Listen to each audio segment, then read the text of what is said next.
Okay. Anybody would like to read? Yes, Can Manisal. read chapter 10 now? Yeah, please go ahead, Suman. Chapter 10, Failure Immunity. Imagine there was a vaccine that could prevent you from ever failing. Just one tiny shot, and your life would be guaranteed to go exactly as planned. Nothing but smooth sailing and success after success, as far as your eye could see. An entire life without failure sounds pretty good, doesn't it? No disappointment, no setbacks, no trouble, and no loss or grief seems like a fine way to live to most of us. Nobody likes failure.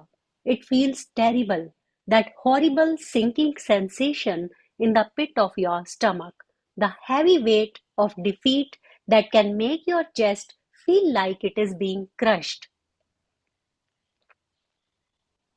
Who doesn't want to be immune to failure? Unfortunately, there is no vaccine, and it is impossible never to fail. But it is possible to be immune from failure.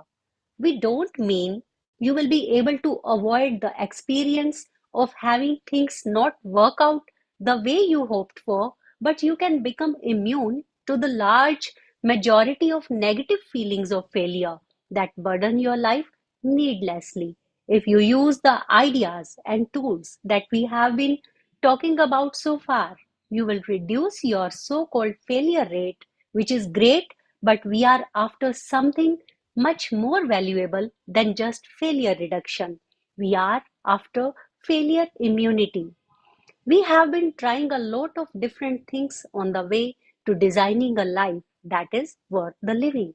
Using the curiosity mindset, we have gone out into the world and met some interesting people. We have radically collaborated with friends and family and prototyped some meaningful engagements with the scroll, please, with the world. And throughout this life design journey, we have gotten comfortable with the bias to action mindset. And whenever we are in doubt, we know it's time to do something.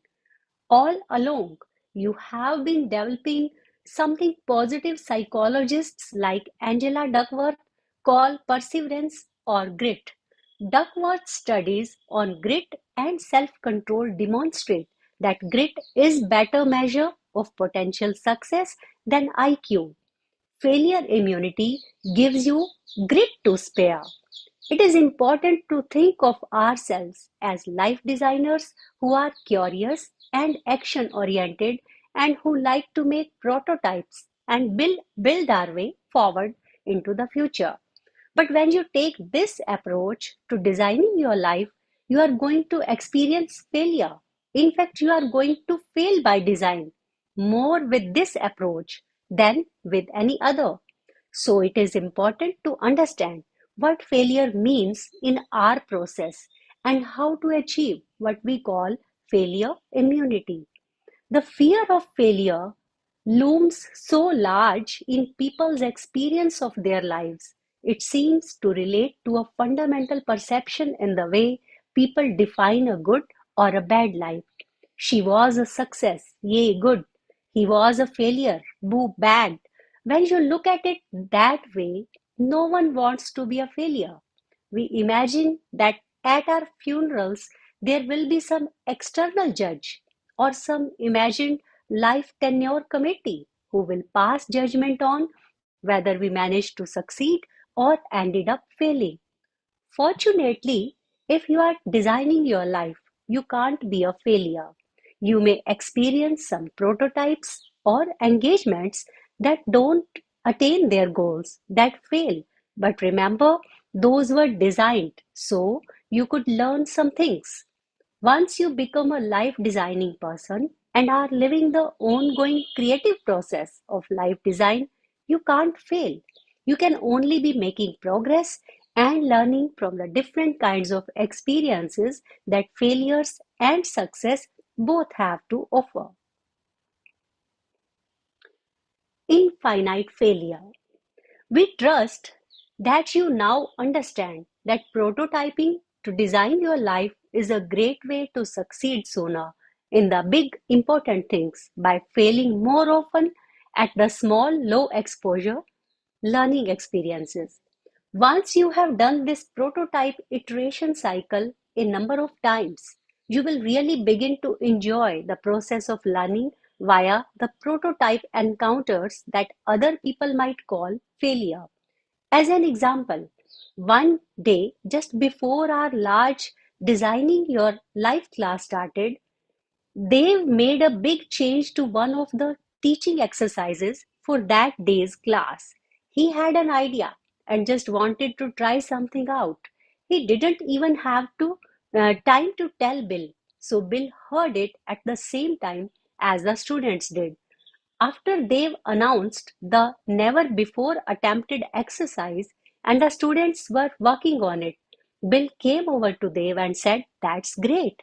I love that you are willing to fail miserably in front of 80 students. I have no idea if this exercise is going to work, but I love how you are prototyping it." Dave and Bill have come to trust the process of life design so completely that they don't ever have a conversation about the right way to run their classes. When you really get the hang of the design thinking approach, you end up thinking differently about everything. This is the first level of failure immunity, using a bias to action, failing fast, and being so clear on the learning value of a failure that the sting disappears. And of course, you learn from the failure quickly and incorporate improvements. By the way, that exercise in class went pretty well, and then we decided to jettison it anyway and keep the prior version of the exercise because it was more effective. What a success! There is a whole other level of failure immunity that we call big failure immunity, which comes from understanding the really big reframe in design thinking. Are you ready? Designing your life is actually what life is, because life is a process, not an outcome. If you can get that, you have got it all. Dysfunctional belief: we judge our life by the outcome. Reframe: life is a process, not an outcome. We are always growing from the present into the future, and therefore always changing. With each change comes a new design. Life is not an outcome, it is more like a dance. Life design is just a really good set of dance moves. Life is never done until it is, and life design is never done until you are done. The philosopher James Cairns wrote an interesting book called Finite and Infinite Games. In it, he asserts that just about everything we do in life is either a finite game, one in which we play by the rules in order to win, or an infinite game, one in which we play with the rules for the joy of getting to keep playing. Getting an A in chemistry is a finite game. Learning how the world is put together and how you fit in it is an infinite game. Coaching your son to win the spelling bee is an finite game. Having your son come to trust that you love him unconditionally is an infinite game. Life is full of both kind of games. By games, we don't mean something trivial or childish. In this context, it simply means how we act in the world and what importance we place on our actions. Everyone is playing both finite and infinite games all the time. One kind is not better than the other. Baseball is a great game to play, but it doesn't work without rules and winners and losers. Love is an infinite game. When played well, it goes on forever, and everyone plays to keep it going. So, what does this have to do with the life design? Just this: when you remember that you are always playing the infinite game of becoming more and more yourself and designing how to express the amazingness of you into the world, you can't fail. With the infinite game mindset, You are not just adept at failure reduction, you are truly failure immune. Sure, you will experience pain and loss or serious setbacks, but they won't make you less of a person, and you don't experience these setbacks as an existential failure from which you can't recover. Being and doing. For millennia, people have struggled with the difficulty of balancing our focus on ourselves as human beings, which is more prevalent in Eastern cultures, or as human doings, which is more prevalent in Western cultures. Being or doing, the real inner me or the busy, successful outer me. Which is it? Life design thinks that is false dichotomy. Since life is a wicked problem that we never solve, we just focus on getting better at living our lives by building our way forward. This diagram is, we think, is a better way to imagine the process be, do, become. When designing your life, you start with who you are, chapter 1, 2, and 3. Then you have lots of ideas rather than wait to have the idea of the century. And you try things out by doing them. We have read in chapter 4, 5, and 6. And then you make the best choice you can, chapter 8. As you do all this, including making choices that set you on one path for a number of years, you grow various aspects of your personality and identity that are nurtured and called upon by those experiences. You become more yourself. In this way, you energize a very productive cycle of growth, naturally evolving from being to doing to becoming. Then it all repeats as the more like you version of you, your new being takes the next step of doing, and so it goes. All of life's chapters, both the wonderfully victorious and the painfully difficult and disappointing, keep this growth cycle going if we have the right mindset. In this way of seeing and experiencing things, you are always succeeding at the infinite game of discovering and engaging your own life in the world. And that mindset is a great big dose of our version of the failure immunity vaccine. Dysfunctional belief is life is a finite game with winners and losers. Reframe is life is an infinite game with no winners or losers. Now you may be thinking that this sounds good, but in the real world, it's just not so simple. We do believe, and we have seen it in others and lived it ourselves, that you really can reframe failures in such a way that you transform setbacks and have a happier, more fulfilling life. This is not just our own rehash of positive thinking, it is a design tool that is imperative to life design. Failure is just the raw material of success. We all screw up, we all have weaknesses, we all have growing pains, and we all have at least one story in us of an occasion when we have reframed a particular failure, where we have changed our perspective and have seen how a failure turned out to be the best thing that ever happened. We have we all have our stories of redemption. A perfectly planned life that never surprises you or challenges you or tests you is a perfectly boring life, not a well designed life. Embrace the flaws, the weakness, the major screw ups, and all the things that happen over which you had no control. They are what make life worth living and worth designing. Just ask, read. Winning and losing and winning. Reed always wanted to be a class officer at school, so he started running for office as soon as he could in the fifth grade. He lost, he ran in sixth grade and lost again. He ran for office every year, often twice a year, and lost every single time. By the end of his junior year of high school, he had run for one school office or another and lost 13 times in a row. During his last year of high school, he decided to run one more time for senior class president. Over the years, Reed's parents watched with agony as the losses mounted up. After 4 or 5 losses, they would wince every time Reed announced, I am going to run again.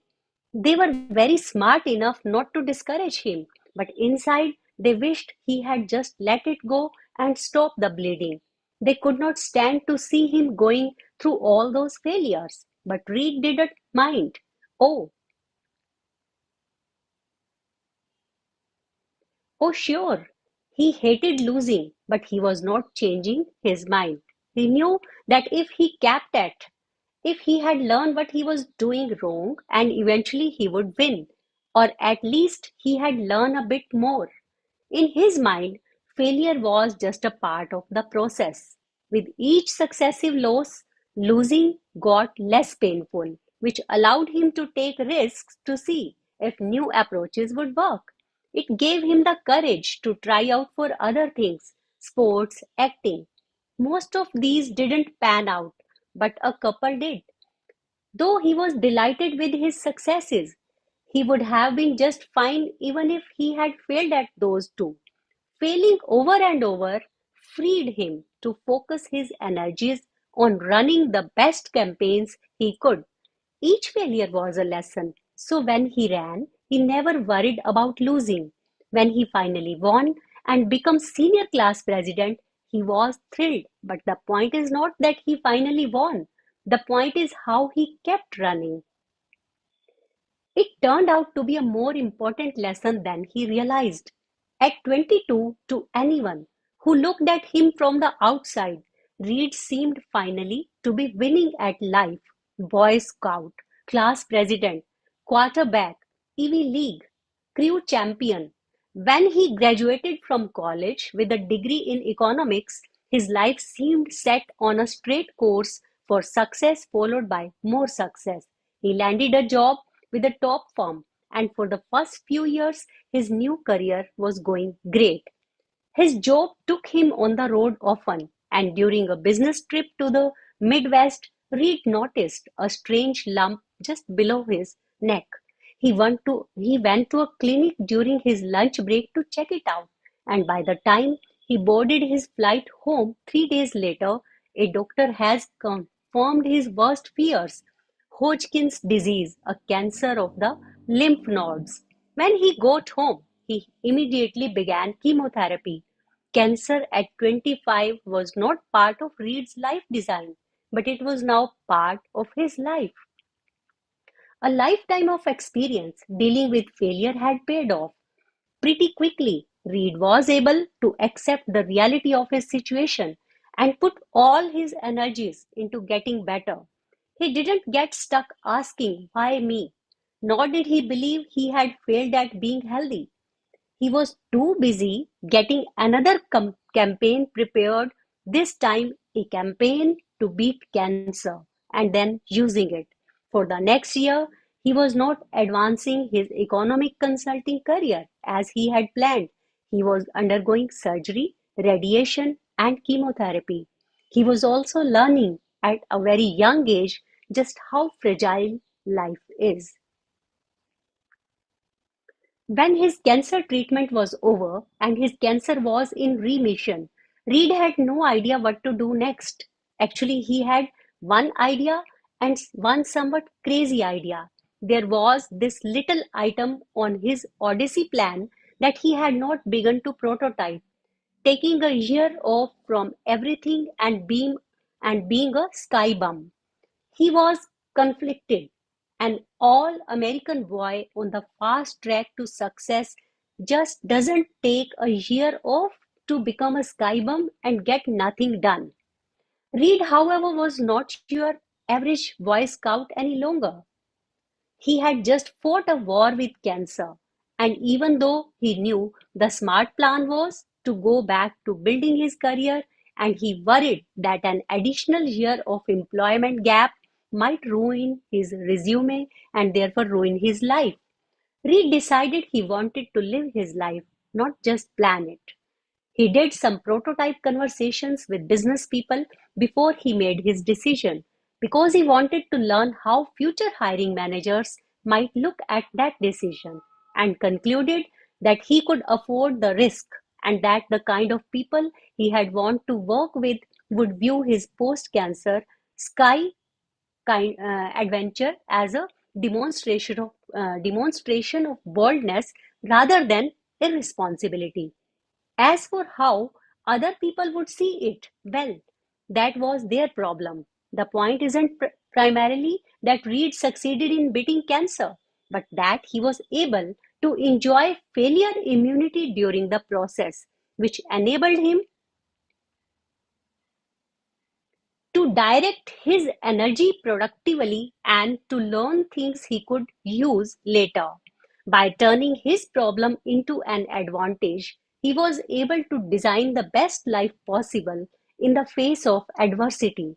It beats the hell out of being despondently confused about why bad things happen. Yes, someone else want to read?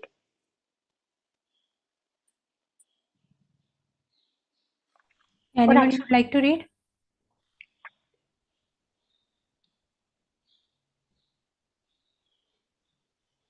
okay, I may go on. Just finish this one part, then I will start. Yeah. Yeah. The failure immunity he began learning in the fifth grade just kept coming in handy. A few years later, Reed decided to go for his dream job, working for a professional sports franchisee, in particular an NFL team. Though he didn't have any family connections in that world, he had met an up and coming NFL executive while in college and had been slowly building a network into the sports world through prototype conversations. He made some overtures into the industry looking for work. The worst thing that could happen was being rejected, but with rejection no longer scary to him, why not at least try? When his attempts at an NFL job failed, he let go and quickly redirected his efforts into his next alternative plan. Over a year later, he finally got a chance to apply for a job negotiating player contracts for an NFL team. Up against dozens of other candidates, many of whom had industry experience, he made it down to the final two and lost. He didn't get the job. It really hurt, but again, he quickly redirected his efforts into an alternative plan and he got a job in financial management working for a great company. But he didn't give up on the pro team. Despite being rejected, he kept prototyping that career. He stayed in touch with the NFL executives and spent hundreds of hours building innovative sports analysis models, which he would show them every now and then. This was not the usual behavior of people who lost a job. And yes, he was eventually hired by that same NFL team for a better job than the one he had originally tried for. Yes, Manasalvi, you want to start from here? Yeah, I'll do that. Thank you. He had worked there for about 3 years when he decided that pro sports wasn't really where he wanted to be. He failed again. So he moved on to a healthcare startup, secure in the knowledge that if that didn't work out, the next thing, or barring that, the thing after that would. Reed is now completely failure immune. He's not protected from the personal pain and loss of failure, but he's immune from being misinformed by failure. He doesn't ever believe that he is a failure or that failure defines him, or in fact, that his failures were failures. His failures educate him in just that same way that his success do. He likes success better, but he will take whatever he gets and just keep for failing his way forward. To meet Reed today is to meet what appears in every way to be a very successful and content young man. He is happily married with a beautiful baby girl and an irrepressibly delightful 3-year-old son. He is tall, good looking, and healthy. He and his wife just bought their first house and he is doing well at a great young company working in genetic testing and healthcare. Reed is certainly enjoying all his recent success, but he doesn't think of it in those terms. He's mostly just grateful and knows that how well it feels life is going is much more about his mindset than his current level of success. This is the real reason why Reid is winning at life. Failure reframe exercise. It's easy for us to describe the lofty goal of attaining failure immunity, but getting there is another matter. Here's an exercise to help you do just that. The failure reframe. Failure is the raw material of success, and the failure reframe is a process of converting that raw material into real growth. It's simple three-step exercise. Log your fears. Categorize your fears. Identify growth insights. Log your fears. Just write down when you have messed up. You can do this by looking back over the last week, the last month, the last year, or make it your all-time failure hit list. Any time frame can work. If you want to build the habit of converting failures to growth, then we suggest you do this once or twice a month until you have established a new way of thinking. Failure reframe is a healthy habit that leads to failure immunity. Categorize your failures. It's useful to categorize failures into three types so you can more easily identify where the growth potential lies. Screw ups are just that simple mistakes about things that you normally get right. It's not that you can't do better, you normally do these things right, so you don't really need to learn anything from this. You just screwed up. The best response here is to acknowledge you screwed up, apologize as needed, and move on. Weaknesses are failures that happen because of your own abiding failings. These are the mistakes that you make over and over. You know the source of these failures well. They are old friends. You have probably worked at correcting them already and have improved as far as you think you are going to. You try to avoid getting caught by these weaknesses, but they happen. We are not suggesting you cave in prematurely and accept mediocre performance, but we are suggesting that there isn't much upside in trying to change your stripes. It's a judgment call, of course, but some failures are just part of your makeup, and your best strategy is avoidance of the situations that prompt them instead of improvement. Growth opportunities are the failures that didn't have to happen, or at least don't have to happen the next time. The cause of these failures is identifiable and a fix is available. We want to direct our attention here rather than get distracted by the low return on spending too much on the other failure types. Identify growth insights. Do any of the growth opportunity failures offer an invitation for a real improvement? What is there to learn here? What went wrong? The critical failure factor? What could be done differently next time? The critical success factor? Look for an insight to capture that could change things next time. Jot it down and put it to work. That's it, a simple reframe. Here are some examples from Dave's almost endless long failure log. Lisa birthday 1 week late. It's a screw up. Last minute budget. It's a weakness. Phone surprise. Growth opportunity. Start the call where with a news and agenda. Termite thieves. It's a screw up. Big time. Dave did actually miss his daughter Lisa's birthday by exactly a week. He doesn't remember this sort of thing well at all, a weakness. So he uses his calendar to remind himself. But one year he accidentally wrote it on the wrong week. He carefully planned a nice birthday dinner out with her 7 days after her birthday. He managed to stay in the dark for the whole week by being on the road. Total screw up. Weird mistake, not going to happen again. Another awful screw up was getting robbed.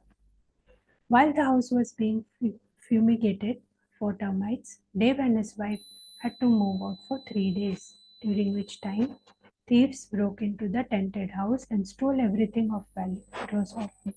What did he do wrong? He didn't hire a private guard to watch the house for 3 days. But who does that? The police said it was a very odd situation. Most thieves aren't willing to be lethally fumigated to get your TV set, and all of Dave's friends had gone through getting fumigated without even hearing about hiring a guard. Though the failure had been preventable, it was so unusual that he accepted it was merely a screw up. Huge, painful, and expensive, but just a screw up.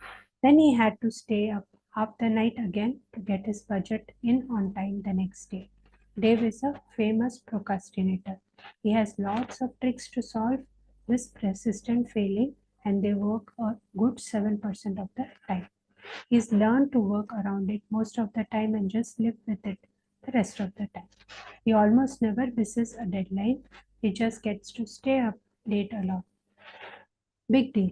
There's apparently not much left to learn here. Been there, still doing that. It's a weakness. He was very surprised while talking on the phone to a client not long ago. Dave had just opened the conversation with a marketing question about the project they were working on when the client lost her temper and started yelling. Dave was floored. He had not heard that the key engineer on the project had quit and everything was in shambles.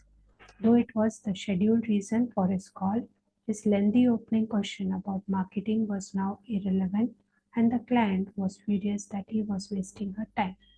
That is not the sort of mistake Dave is used to making. He is actually pretty great at client management and talks on the phone a few dozen hours a week. So, what happened this time? As he thought about it, he realized that the mistake was launching right into the agenda of the call without checking in first. Almost all Dave's calls are scheduled with an agenda topic and a tight time frame. He usually has great success if he launches into the agenda right away, but now he realized that he never does that when he meets people in person. In a live meeting, he starts with a check-in to see how the person is and what news has developed since this last contact, their last contact, and he always confirms the agenda before getting down to business. He often discovers important news during that check-in, but he stopped doing it some time ago on the phone in the interest of saving time. Skipping it was clearly a risk. He just hadn't gotten caught until now. The insight was clear. Do a quick news and agenda check, even in phone calls. It only takes a few seconds and can make a huge difference. Dave needed less time to analyze those 5 failures than it took you to read about them. This exercise is not hard, but it can bring big rewards. If Dave had just left that bad phone call saying, shush, what's her problem anyway? He would have learned nothing and would still be at risk of doing it again. Similarly, if he had not thought about what led to that awful robbery of blowing his daughter's birthday, he would still be beating himself up about those situations needlessly to no productive end. A little failure reframing can go a long way to building up your failure immunity. Give it a try. Don't fight reality. Even if you have your dream job and your dream life, stuff will still hit the fan. Designers know a lot about how things don't work out as planned. When you understand who you are, design your life, and then go live your life, you cannot fail. If it does not mean that you won't stumble or that a particular prototype will always work as expected, but failure immunity comes from knowing that a prototype that did not work still leaves you with valuable information about the state of the world here at your new starting point. What obstacles happen? When obstacles happen, when your progress gets derailed, when the prototype changes unexpectedly, life design lets you turn absolutely any change, setback, or surprise into something that can contribute to who you are becoming personally and professionally. Life designers don't fight reality. They become tremendously empowered by designing their way forward no matter what.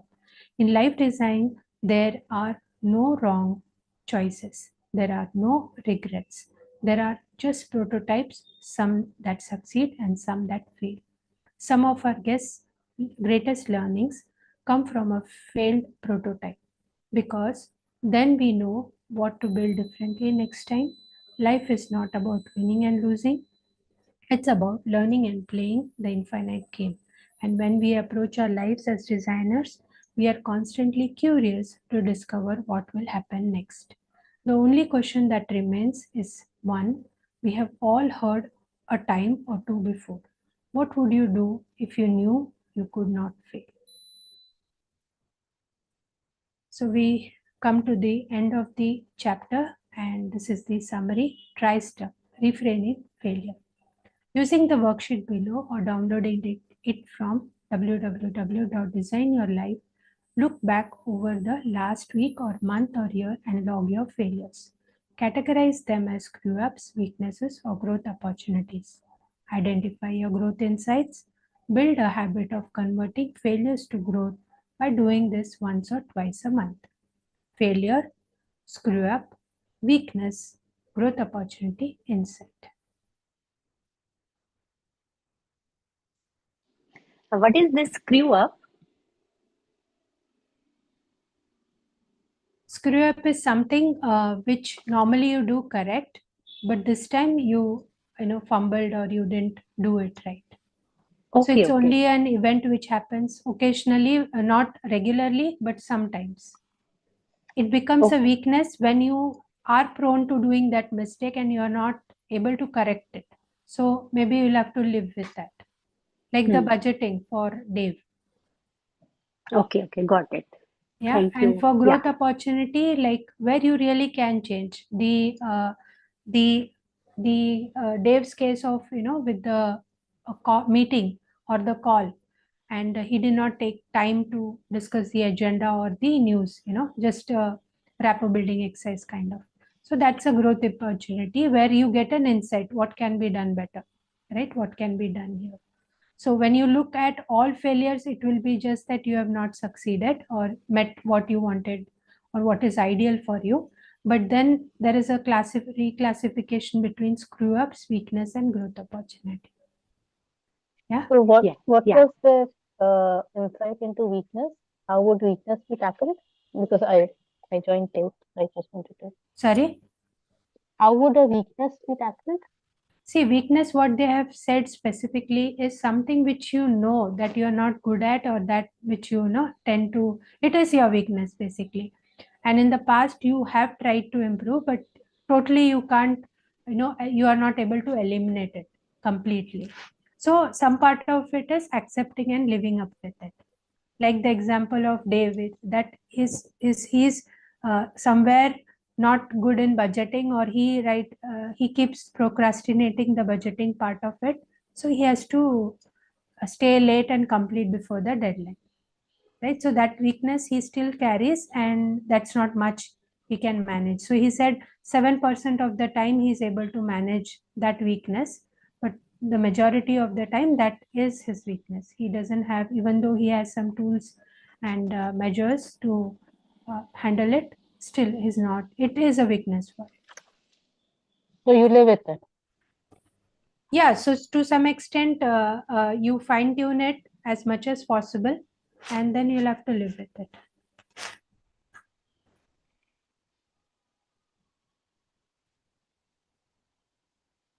Yeah. So let's reflect back on what we read today and just discuss what are the key points.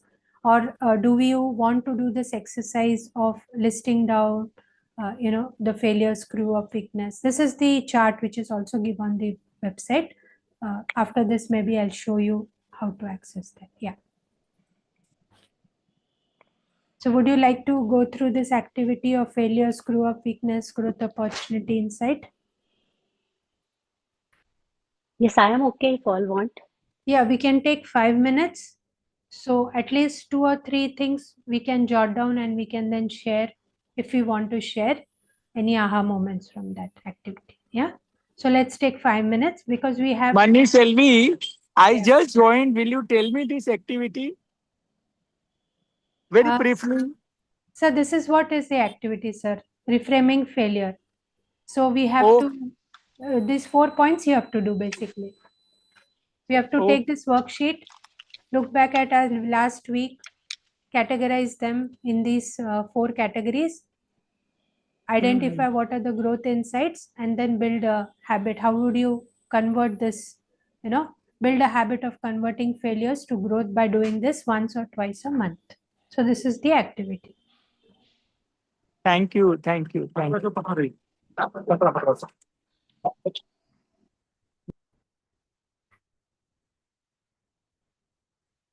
Yeah, so let's take 5 minutes, everyone, and see what we can get on paper, and if there are any things that really come out well. Let's take 5 minutes, and then we'll resume. So I'll keep the screen as it is.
Yeah, so I hope each one of you have tried to at least put one or two of the points.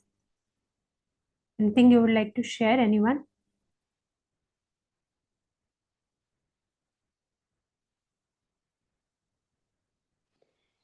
Yes, Mansi, like an failure, I have written that example, like they've had birthday forgetfulness, like birthdays I forget.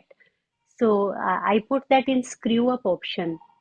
Sometimes I forget and sometimes I manage. So for that insight, I have written that I will uh, plan a calendar and put it in reminders so that uh, I am not going to repeat it. Is that okay? Yeah. Okay, okay. This is very common, Suman, if I see for myself also.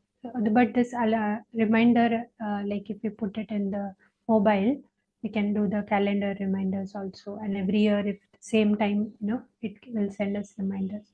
So that helps a lot of times.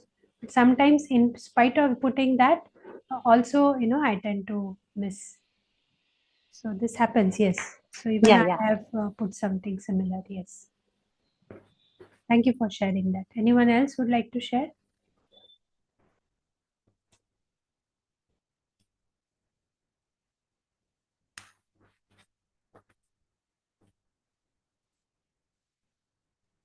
Yeah, for me, I had so basically when I started doing it, I made a very broad kind of a list of 3 points, and when I was trying to actually bifurcate them or reframe them, I understood the fact that I need to actually pinpoint to a specific situation.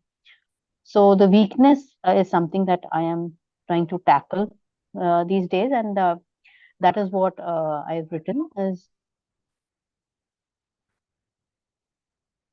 Okay, Sunita. So basically, for weakness, what I have seen in this book also, say for example, Dave doesn't is not able to manage the budgeting, so he can give it to someone to do it and just overview it, right? So even if it is a weakness, we accept that and we work around it. Yeah.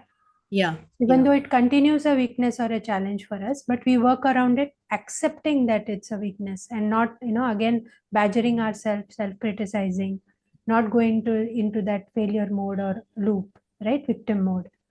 So that is the whole idea of this exercise, that just to think how we connect with our failures, how do we by default react to them, and instead of reacting, how we can try to more healthy response to these situations.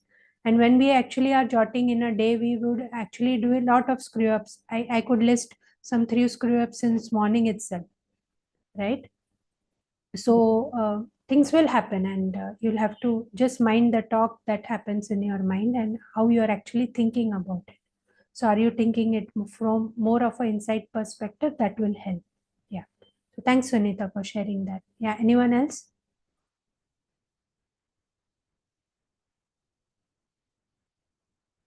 Okay.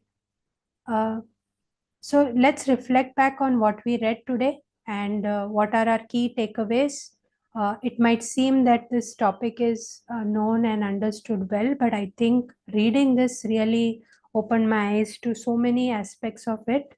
And it was a really good read today for me. So, yeah, please do share whatever part you read or whatever part you could connect, and what are the key points that came to your mind.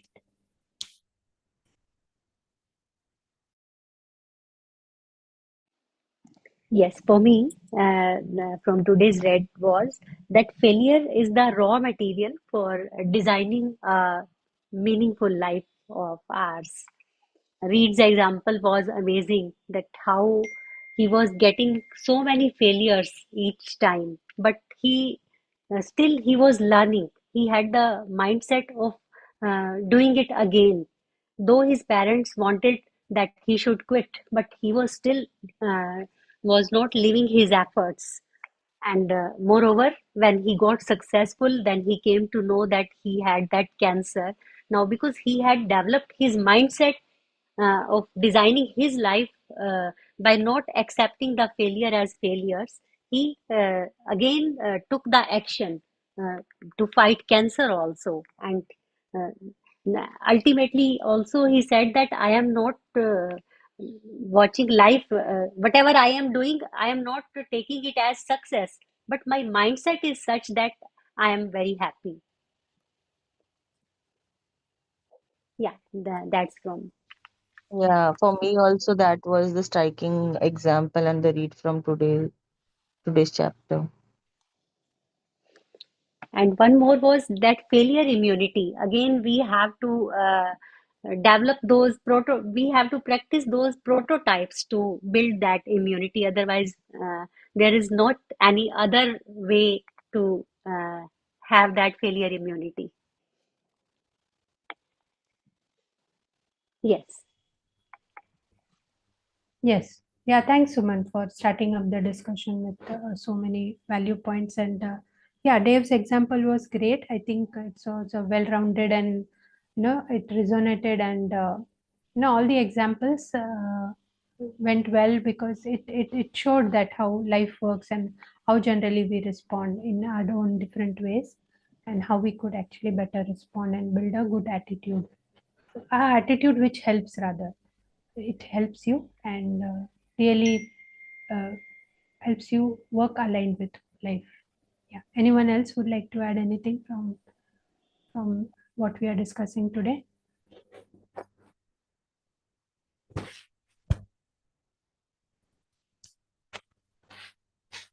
Okay, so immunity from failure, I think when I started my NLP journey with the practitioner course, this was the most impactful lesson which I think NLP brought in for me, that how do you look at failure?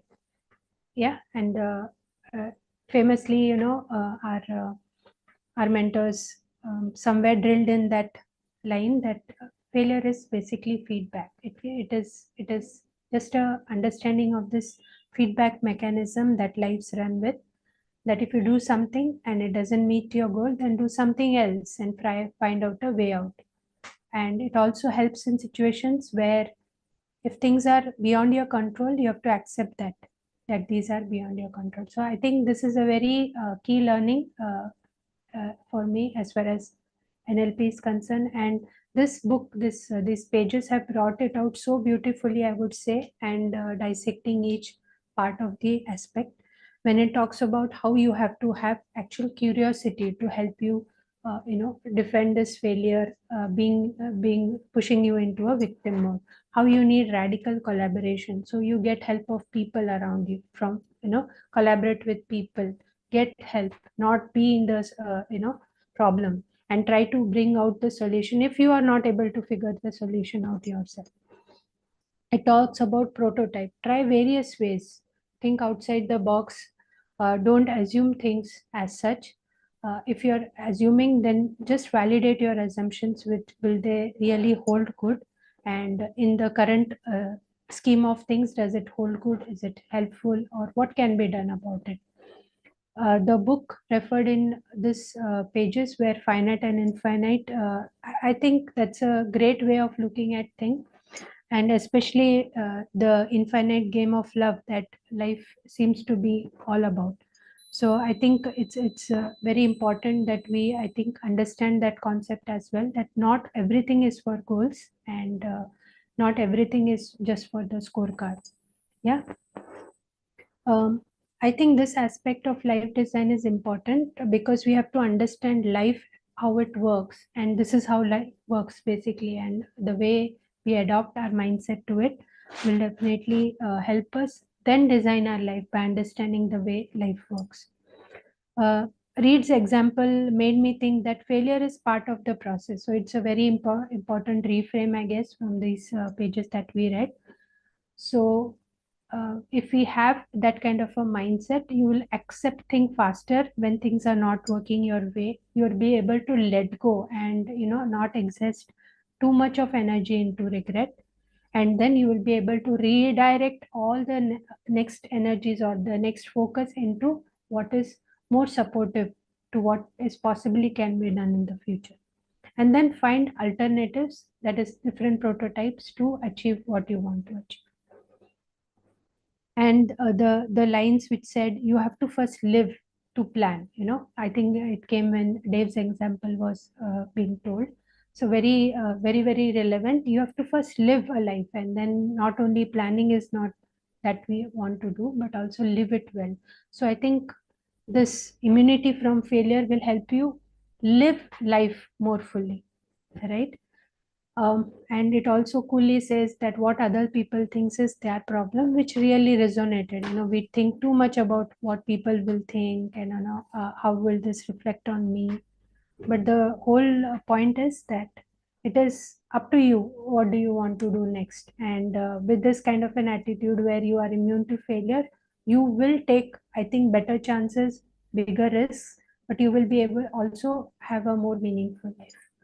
So I think this reading was very satisfying, and the distinction between just not categorizing anything that we do wrong by the good and bad standards, by the standards that we have in mind, as not failure alone. It can be screw ups, which are pardonable, weaknesses also, which have to be accepted at some point in time, and something which might be nudging you to growth, that this is not enough what you're doing, so you have to grow out of it, go to the next level, and what else can be changed. So all these insights, I think this kind of an exercise, if we do regularly, I think we will overall come into this kind of a mindset, and that will definitely help us. Yeah. So so does anybody would like to add anything, or I had just one more additional thing to cover today? Okay. Yeah. So in the book, there is a reference to Design Your Life website. So there are these resources where you can download.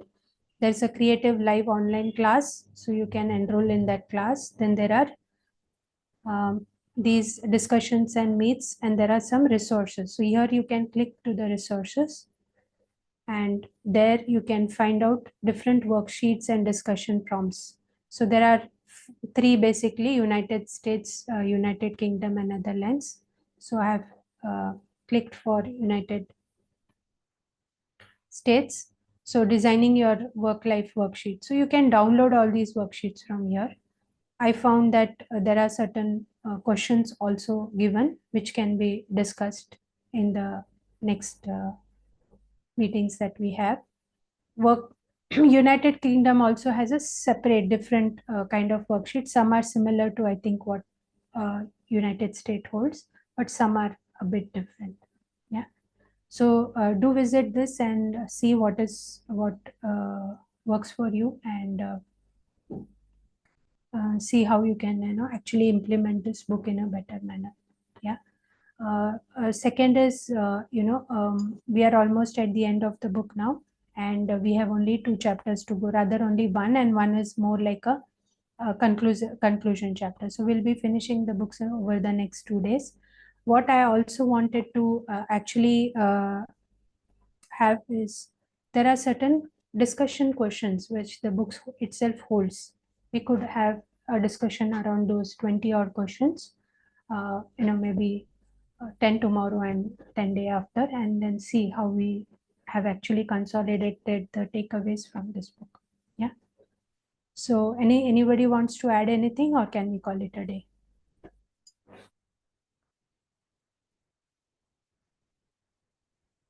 Okay. Thank you everyone for your time. Yeah. So see you tomorrow, same time. Yeah. Thank you. Thank you, everyone. Thank you, Manisalvi. Thank you. Bye-bye. Thank you. Thank you so much. Bye-bye.